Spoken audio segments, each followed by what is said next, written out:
Қашықтықтан оқу кезінде онлайн вебинарға қатысу үшін OS платформасы керек болады. Соған қалай кіреміз және қалай қатысамыз? Ең бірінші, мысалы, мен EAGID алайын, Евразийский гуманитарный институт деп. Соның өзінің арнайы сайтына кіреміз. Мінекей, бастапқы беті осылайынан шығады. Сосын астыңғы бетке өтеміз. Дистанционное обучение деген тұрады. Егер қазақ тілін таңдағыңыз келсе, KZ деген таңдап, қайтадан астына өтеміз. Мінекей, қашықтықтан оқыту таңдаймыз. Қашықтықтан білім беру технологиялары деген бірінші тұрады. Соны басамыз. Барлық түсіндірмелер жазылады. Қандай Платоновпен, OS-пен жұмыс істейді, модульмен жұмыс істейді.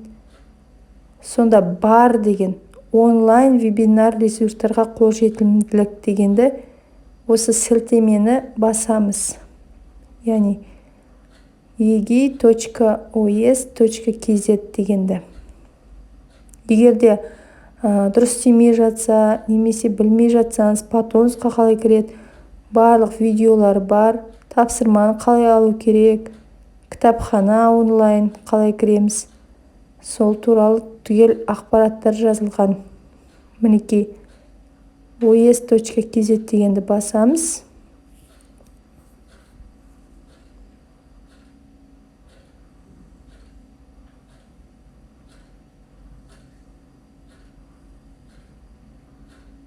Мұнда, мысалы, кітапханаға мәліметтер базасы деп кітапханаға кіруіңізге болады.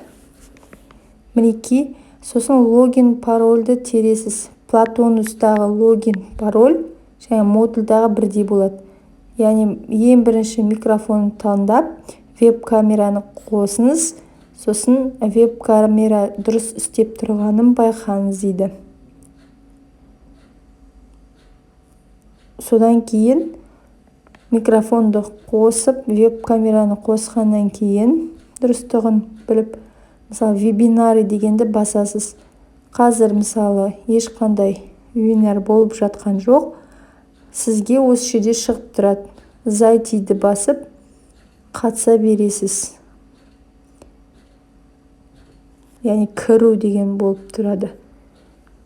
Осылайынан бар қазіргі таңда болып жатқан вебинарларға қатыса аласыз. Камера барлығы қосылу тұру керек. Микрофон дегенді міндетті түрде таңдаңыз. Выход деп қайтадан шықсаңыз болады. Рахмет.